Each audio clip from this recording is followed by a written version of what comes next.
Hi friends, welcome back to Patel computer YouTube channel. UCMS ನಲ್ಲಿ ಅಂದ್ರೆ BA, BCom, B.Ed ಹಾಗೂ PG ಯಾರ್ಯಾರು admission ಮಾಡ್ತಾ ಇದ್ದೀರಾ, ಯಾರ್ಯಾರು ಅಡ್ಮಿಷನ್ ಮಾಡಿದಿರಾ, ಈಗಾಗಲೇ ಒಂದು ಹೊಸದಾಗಿ ಒಂದು ಅಪ್ಡೇಟ್ ಬಂದಿದೆ. UCMS ಪೋರ್ಟಲ್ ನಲ್ಲಿ ಏನಾಗಿದೆ ಅಂತಂದ್ರೆ ರೀಸೆಂಟ್ ಆಗಿ ಒಂದು ಹೊಸದಾಗಿ ಒಂದು ಎಸ್ಟರ್ಡೇ ಅಂದ್ರೆ 18/6/2026 ಒಂದು ಅಪ್ಡೇಟ್ಸ್ ಅನ್ನು ಬಂದಿರುತ್ತೆ. ಆ ಅಪ್ಡೇಟ್ ಏನು ಅಂತಂದ್ರೆ ಅದರಲ್ಲಿ ಅಪಾರ್ ಐಡಿಯನ್ನು ಅಪ್ಡೇಟ್ ಮಾಡಬೇಕು ಅಂತ ಒಂದು ಅಪ್ಡೇಟ್ ಬಂದಿರುತ್ತೆ. ಯಾವ ರೀತಿಯಾಗಿ ಅಪ್ಡೇಟ್ ಮಾಡಬೇಕು ಹಾಗೂ ಯಾವ ರೀತಿಯಾಗಿ ಲಾಗಿನ್ ಆಗಬೇಕು ಅದಕ್ಕೆ ಸಂಬಂಧಪಟ್ಟಂತೆ ಈ ವಿಡಿಯೋದಲ್ಲಿ ಸಂಪೂರ್ಣವಾಗಿ ಮಾಹಿತಿಯನ್ನು ತಿಳಿಸ್ಕೊಡ್ತೇನೆ. ಮೊದಲನೇ ಬಾರಿಗೆ ನಮ್ಮ ಯೂಟ್ಯೂಬ್ ಚಾನಲ್ಗೆ ನೋಡ್ತಾ ಇದ್ರೆ ನಮ್ಮ ಚಾನಲ್ಗೆ ಸಬ್ಸ್ಕ್ರೈಬ್ ಆಗಿ ಹಾಗೂ ಪಕ್ಕದಲ್ಲಿರುವ ಬೆಲ್ ಬಟನ್ ಅನ್ನು ಆನ್ ಮಾಡಿದನ್ನ ಮರಿಬೇಡಿ. ಸೊ ಫ್ರೆಂಡ್ಸ್, ವಿದ್ಯಾರ್ಥಿಗಳು ಏನ್ ಮಾಡ್ಬೇಕಂತಂದ್ರೆ ಮೊದಲನಾಗಿ ಯಾವುದೇ ಒಂದು ಬ್ರೌಸರ್ ನ ಓಪನ್ ಮಾಡ್ಕೋಬೇಕು. ಓಪನ್ ಆದ ನಂತರ ಇಲ್ಲಿ UCMS ಅಂತ ಸರ್ಚ್ ಮಾಡಬೇಕಾಗುತ್ತೆ. UCMS ಅಂತ ಸರ್ಚ್ ಮಾಡಿದ ನಂತರ ಫ್ರೆಂಡ್ಸ್ ಇಲ್ಲಿ ನೋಡಬಹುದು ಫಸ್ಟ್ ಆಪ್ಷನ್ ಇಲ್ಲಿ ಬರುತ್ತೆ. UCMS ನ ಒಂದು ಆಫಿಷಿಯಲ್ ವೆಬ್ಸೈಟ್ ಲಿಂಕ್ ಇರುತ್ತೆ, ಇದ್ರ ಮೇಲೆ ಕ್ಲಿಕ್ ಮಾಡ್ಕೋಬೇಕು. ಕ್ಲಿಕ್ ಆದ ನಂತರ ಫ್ರೆಂಡ್ಸ್ ಇಲ್ಲಿ ನೋಡಬಹುದು ಈ ತರ ಒಂದು UCMS ನ ಆಫಿಷಿಯಲ್ ವೆಬ್ಸೈಟ್ ಅನ್ನ ಈ ತರ ಒಂದು ಓಪನ್ ಆಗುತ್ತೆ. ಅದರಲ್ಲಿ ಯಾವ ರೀತಿಯಾಗಿ ಲಾಗಿನ್ ಆಗಬೇಕು ಅಂತಂದ್ರೆ ಇಲ್ಲಿ ಯೂಸರ್ ನೇಮ್ ಅಂತ ಇದೆ, ಯೂಸರ್ ನೇಮ್ ಹಾಗೂ ಪಾಸ್ವರ್ಡ್ ಅಂತ ಇದೆ. ಯೂಸರ್ ನೇಮ್ ಅಂತಂದ್ರೆ ನಿಮ್ಮ ಒಂದು ರಿಜಿಸ್ಟರ್ ನಂಬರ್, ನಿಮ್ಮ ಕಾಲೇಜ್ ವತಿಯಿಂದ ಏನಾದ್ರು ರಿಜಿಸ್ಟರ್ ನಂಬರ್ ಕೊಟ್ಟಿರ್ತಾರೆ, ಆ ಒಂದು ರಿಜಿಸ್ಟರ್ ಮೂಲಕ ನೀವು ಇಲ್ಲಿಂದ ಯೂಸರ್ ನಂಬರ್ ಅನ್ನ ಹಾಕೋಬಹುದು.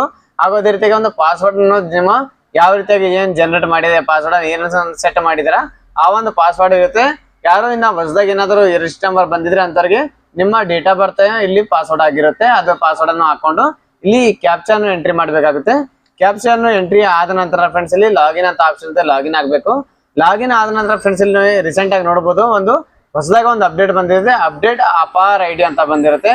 ಯಾಕಂದ್ರೆ ರೀಸೆಂಟ್ ಆಗಿ ಎಲ್ರಿಗೂ ಏನ್ ಪ್ರಾಬ್ಲಮ್ ಆಗ್ತಿತ್ತ ಅಂತಂದ್ರೆ UCMS ಅಲ್ಲಿ ಎಲ್ಲ ನಿಮ್ಮ ಕೋರ್ಸ್ ಅನ್ನು ಕಂಪ್ಲೀಟ್ ಆದ ನಂತರ ನಿಮ್ಮ ಒಂದು ಡಿಜಿಲಾಕರ್ ನಲ್ಲಿ ಒರಿಜಿನಲ್ ಮಾರ್ಕ್ ಶೀಟ್ ಏನ್ ಬರುತ್ತೆ ಆ ಒಂದು ಮಾರ್ಕ್ ಶೀಟ್ ಅನ್ನು ಜನರೇಟ್ ಆಗ್ತಾ ಇರ್ಲಿಲ್ಲ. ಆ ಕಾರಣಕ್ಕೆ ಏನ್ ಮಾಡಿದ್ದಾರೆ UCMS ಪೋರ್ಟಲ್ ಅಲ್ಲಿ ಇಲ್ಲಿ ಅಪಾರ್ ಐಡಿಯನ್ನು ಕಂಪಲ್ಸರಿಯಾಗಿ ಇಲ್ಲಿ ಎಂಟ್ರಿ ಮಾಡುವಂತ ಆಪ್ಷನ್ ಬಂದಿರುತ್ತೆ. ಯಾರ್ಯಾರೆಲ್ಲ ಅಪಾರ್ ಐಡಿಯನ್ನು ಎಂಟ್ರಿ ಮಾಡ್ತಾರೆ ಅಂತವ್ರಿಗೆ ಮಾತ್ರ ಇಲ್ಲಿ ಡಿಜಿಲಾಕರ್ ಅಲ್ಲಿ ಒರಿಜಿನಲ್ ಮಾರ್ಕ್ಸ್ ಕಾರ್ಡ್ಗಳು ಬರುತ್ತೆ. ಸೊ ಅದು ಯಾವ ರೀತಿಯಾಗಿ ಪ್ರೊಸೆಸ್ ಮಾಡ್ಬೇಕಂದ್ರೆ ಇಲ್ಲಿ ಅಪಾರ್ ಐಡಿ ಅನ್ನೋ ಒಂದು ಆಪ್ಷನ್, ಇಲ್ಲಿ ಅಪಾರ್ ಐಡಿ ಎಂಟ್ರಿ ಮಾಡುವಂತ ಆಪ್ಷನ್ ಇರುತ್ತೆ. ಇದರಲ್ಲಿ ಫೆಚ್ ಅಪಾರ್ ಐಡಿ ಅಂತ ಇದೆ, ಇದ್ರ ಮೇಲೆ ಕ್ಲಿಕ್ ಮಾಡ್ಬೇಕಾಗುತ್ತೆ. ಕ್ಲಿಕ್ ಆದ ನಂತರ ಫ್ರೆಂಡ್ಸ್ ಅಲ್ಲಿ ಎಂಟರ್ ಯುವರ್ ಅಪಾರ್ ಐಡಿ ಅಂತದೆ. ನಿಮ್ಮ ಅಪಾರ್ ಐಡಿ ಎಲ್ಲಿ ಸಿಗುತ್ತೆ, ಯಾವ ರೀತಿಯಾಗಿ ಇಲ್ಲಿ ಸರ್ಚ್ ಮಾಡ್ಕೊಂಡು ತಗೋಬೇಕು ಅಂತಂದ್ರೆ ರೀಸೆಂಟ್ ಆಗಿ ನೀವ್ ಏನ್ ಮಾಡ್ಬೇಕು ಅಂದ್ರೆ ಇಲ್ಲಿ ಒಂದು ಡಿಜಿಲಾಕರ್ ಅನ್ನ ಲಾಗಿನ್ ಆಗ್ಬೇಕು. ಯಾವ ರೀತಿಯಾಗಿ ಲಾಗಿನ್ ಆಗ್ಬೇಕಂದ್ರೆ ಅದು ಕೂಡ ಅಲ್ಲಿ ಗೂಗಲ್ ಅಲ್ಲಿ ಬರ್ಬೇಕು. ಗೂಗಲ್ ಅಲ್ಲಿ ಬಂದ್ಮೇಲೆ ಇಲ್ಲಿ ಡಿಜಿಲಾಕರ್ ಅಂತ ಸರ್ಚ್ ಮಾಡಿ. ಸರ್ಚ್ ಮಾಡಿದ ನಂತರ ಫ್ರೆಂಡ್ಸ್ ಅಲ್ಲಿ ಮಾಡೋದು ಫಸ್ಟ್ ಆಪ್ಷನ್ ಫಸ್ಟ್ ಲಿಂಕ್ ಬರುತ್ತೆ, ಅದ್ರ ಮೇಲೆ ಕ್ಲಿಕ್ ಆಗಿ. ಕ್ಲಿಕ್ ಆದ ನಂತರ ಫ್ರೆಂಡ್ಸ್ ಇಲ್ಲಿ ಲಾಗಿನ್ ಅಥವಾ ರಿಜಿಸ್ಟರ್ ಅಂತ ಇದೆ, ಇದ್ರ ಮೇಲೆ ಕ್ಲಿಕ್ ಆಗಬೇಕು. ಕ್ಲಿಕ್ ಆದ ನಂತರ ಫ್ರೆಂಡ್ಸ್ ಇಲ್ಲಿ ಲಾಗಿನ್ ಅಥವಾ ಕ್ರಿಯೇಟ್ ಅಕೌಂಟ್ ಅಂತ ಇರುತ್ತೆ. ಇಲ್ಲಿ ಮೊಬೈಲ್ ನಂಬರ್ ಅನ್ನ ಎಂಟ್ರಿ ಮಾಡ್ಕೊಳ್ಳಿ. ಮೊಬೈಲ್ ನಂಬರ್ OTP ಬರುತ್ತೆ. ಏನಾದ್ರೂ ನಿಮ್ ಮುಂಚೆ ಲಾಗಿನ್ ಇದ್ರೆ ಡೈರೆಕ್ಟ್ ಆಗಿ ಇಲ್ಲಿ ಡಿಜಿಲಾಕರ್ MPIN ನ ಎಂಟ್ರಿ ಮಾಡಕ್ ಕೇಳುತ್ತೆ, ಎಂಟ್ರಿ ಮಾಡ್ಕೊಂಡು ಲಾಗಿನ್ ಆಗ್ಬಹುದು. ಅಥವಾ ಏನಾದ್ರೂ ಫಸ್ಟ್ ಟೈಮ್ ಇಲ್ಲಿ ಡಿಜಿಲಾಕರ್ ಅಲ್ಲಿ ಎಂಟ್ರಿ ಆಗ್ತಾ ಇದ್ರೆ ಕ್ರಿಯೇಟ್ ಅಕೌಂಟ್ ಅಂತ ಬರುತ್ತೆ, ಅದರಲ್ಲಿ ಮೊಬೈಲ್ ನಂಬರ್ ಹಾಕೊಳ್ಳಿ. ನಂತರ ನಿಮ್ಮ ಆಧಾರ್ ನಂಬರ್ ಕೇಳುತ್ತೆ, ಆಧಾರ್ ನಂಬರ್ ಹಾಕೊಳ್ಳಿ. ನಂತರ ಮೊಬೈಲ್ ನಂಬರ್ ಕೇಳುತ್ತೆ, ಆ ಮೊಬೈಲ್ಗೆ ಒಂದು OTP ಬರುತ್ತೆ, OTP ಹಾಕೊಂಡ ನಂತರ ಲಾಗಿನ್ ಆಗುತ್ತೆ. ಲಾಗಿನ್ ಆದ ನಂತರ ಫ್ರೆಂಡ್ಸ್ ಇಲ್ಲಿ ಸರ್ಚ್ ಡಾಕ್ಯುಮೆಂಟ್ ಅಂತ ಆಪ್ಷನ್ ಇರುತ್ತೆ, ಅದರ ಮೇಲೆ ಕ್ಲಿಕ್ ಮಾಡಬೇಕು. ಕ್ಲಿಕ್ ಆದ ನಂತರ ಅದರಲ್ಲಿ ABC ID ಅಂತ ಸರ್ಚ್ ಮಾಡಿ. ABC ID ಅಂತ ಸರ್ಚ್ ಮಾಡಿದಾಗ ಫಸ್ಟ್ ಆಪ್ಷನ್ ಬರುತ್ತೆ. ಆ ಒಂದು ಫಸ್ಟ್ ಆಪ್ಷನ್ ಅಲ್ಲಿ ಕ್ಲಿಕ್ ಮಾಡ್ಕೊಂಡು ನಿಮ್ಮ ಒಂದು ರಿಜಿಸ್ಟರ್ ನಂಬರ್ ಆಗಬೇಕು, ನಿಮ್ಮ ಒಂದು ಅಡ್ಮಿಷನ್ ಇಯರ್ ಹಾಕೋಬೇಕು. ಹಾಗೂ ರಿಜಿಸ್ಟ್ರೇಷನ್ ನಂಬರ್ ಅಂತ ಒಂದು ಆಪ್ಷನ್ ಬರುತ್ತೆ, ಅದರ ಮೇಲೆ ಕ್ಲಿಕ್ ಮಾಡ್ಕೋಬೇಕು. ನಂತರ ಇಲ್ಲಿ ಸರ್ಚ್ ಮಾಡಿದಾಗ ನಿಮ್ಮ ಒಂದು ಇಲ್ಲಿ ಒಂದು ಅಪಾರ್ ಐಡಿಯನ್ನ ಜನರೇಟ್ ಆಗುತ್ತೆ. ಆ ಒಂದು ಅಪಾರ್ ಐಡಿಯನ್ನ ತಗೊಂಡು ಈ ಒಂದು ಲಿಂಕ್ ಅಲ್ಲಿ ಇಲ್ಲಿ ಕಾಪಿ ಮಾಡ್ಕೊಂಡು ಪೇಸ್ಟ್ ಮಾಡ್ಬೋದು, ಅಥವಾ ನೋಟ್ ಮಾಡ್ಕೊಂಡು ಇಲ್ಲಿ ಟೈಪ್ ಮಾಡ್ಕೊಂಡು ನೀವು ಒಂದು ಅಪಾರ್ ಐಡಿಯನ್ನ ಎಂಟ್ರಿ ಮಾಡ್ಬೇಕಾಗುತ್ತೆ. ಇಲ್ಲಿ ಅಪಾರ್ ಐಡಿಯನ್ನ ಎಂಟ್ರಿ ಆದ ನಂತರಪ್ಪ ಮುಂದಿನ ಪ್ರೊಸೆಸ್ ಏನಿದೆ ಅಂತಂದ್ರೆ ಇಲ್ಲಿ ಸರ್ಚ್ ಆದ ನಂತರ ಇಲ್ಲಿ ಸಬ್ಮಿಟ್ ಮಾಡಬೇಕು. ಸರ್ಚ್ ಆದ ನಂತರ ಫ್ರೆಂಡ್ಸ್ ಇಲ್ಲಿ ನೋಡ್ಬೋದು ನಿಮಗೆ ಏನಾಗುತ್ತೆ, ಇಲ್ಲಿ ಅಪಾರ್ ಐಡಿಯಲ್ಲಿ ಸಬ್ಮಿಟ್ ಆಗುತ್ತೆ. ಸಕ್ಸಸ್ಫುಲ್ಲಿ ಸಬ್ಮಿಟ್ ಅಂತ ಬರುತ್ತೆ.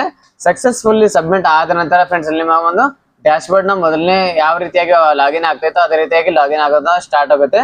ಮತ್ತೆ ಬರ್ತಕ್ಕಂಥ ದಿನಗಳಲ್ಲಿ ಯಾವ್ಯಾವ ಸೆಮಿಸ್ಟರ್ ನ ಎಕ್ಸಾಮ್ ಅಟೆಂಡ್ ಆಗ್ತಾರೆ, ಎಕ್ಸಾಮ್ ಅನ್ನು ಬರೀತೀರಾ, ಅದರಲ್ಲಿ ಯಾವ್ದಾದ್ರು ಪಾಸ್ ಆಗ್ತಾರಾ, ಫೇಲ್ ಆಗ್ತಾರಾ, ಪ್ರತಿಯೊಂದು ಮಾರ್ಕ್ಸ್ ಕಾರ್ಡ್ಗಳು ಡಿಜಿಲಾಕರ್ ಅಲ್ಲಿ ಇಲ್ಲಿ ಆಡ್ ಆಗ್ತಾ ಹೋಗುತ್ತೆ.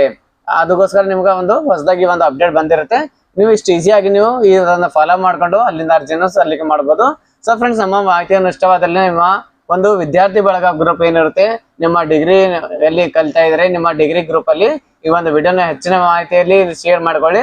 ಈ ವಿಡಿಯೋನ ಇಷ್ಟವಾದ್ರೆ ವಿಡಿಯೋನ ಲೈಕ್ ಮಾಡಿ. ನಾನು ಮಾಡ್ತೀವಿ, ಭೇಟಿ ಆಗ್ತೇನೆ ಮುಂದಿನ ವಿಡಿಯೋ ಜೊತೆಗೆ. ಅಲ್ಲಿವರೆಗೂ ನಮಸ್ಕಾರ, ಧನ್ಯವಾದಗಳು, ಶುಭ ದಿನ.